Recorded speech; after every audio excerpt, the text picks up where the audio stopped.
Honourable Member for Abau.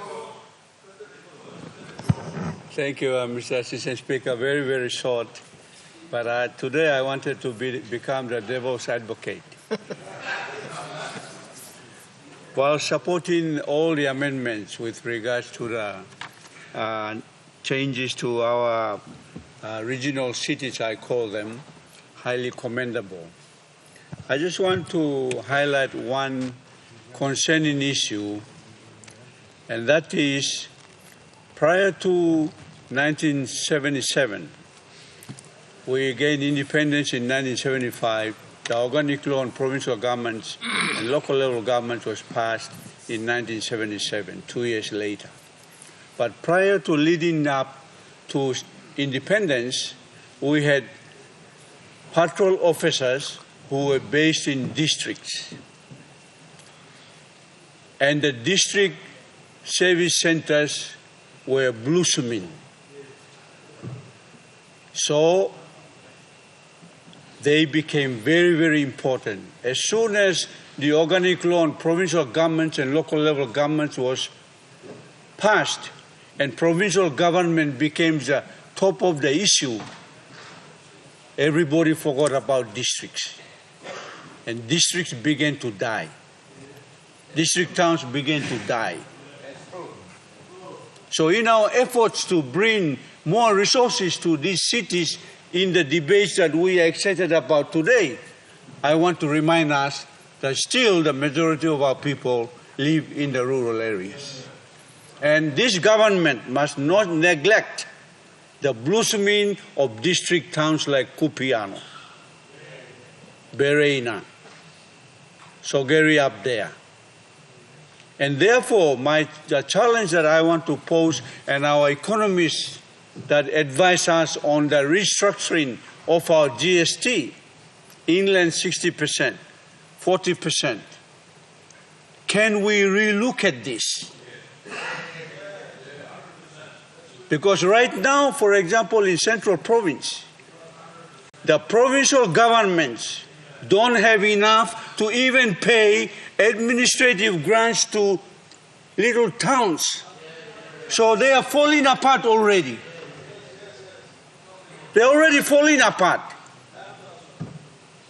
because there is no admin grant generated.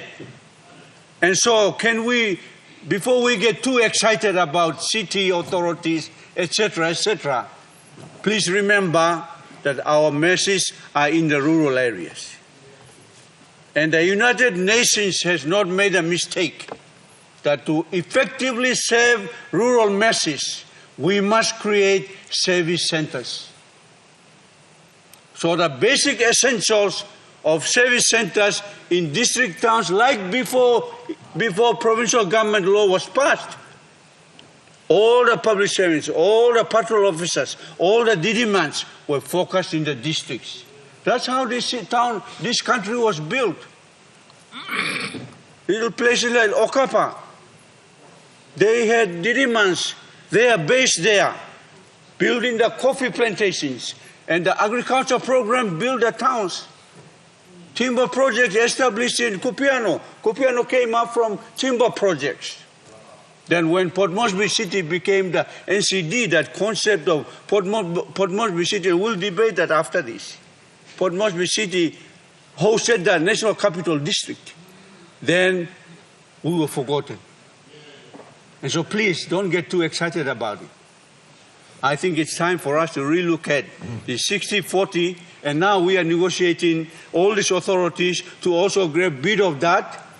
Please don't forget us in the district towns that we are developing, because our people in the rural areas will come for service. We don't want an urban drift. Urban drift must be avoided at all costs. Please. We'd rather decentralize. Our government has been focusing on building roads to decentralize.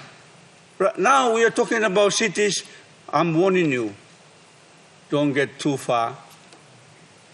But make sure that our cities are livable. Livable. 800 different tribes. We have not learned to live together properly. Minister for Community Development, bring a policy framework, a strategy, so that we Central people can know how to live properly with our brothers from Kaintiba. So in the Port Moresby city, we don't have 9 Mile only for Oro people. That place only for Hela people. That's happening now because we have not developed a structure under which we need to live together, coming together in a place called towns. Honourable Assistant Speaker, while I support the excitement and I support the bill, I thought there must be a caution on the floor of Parliament. Thank you, Mr. Assistant Speaker.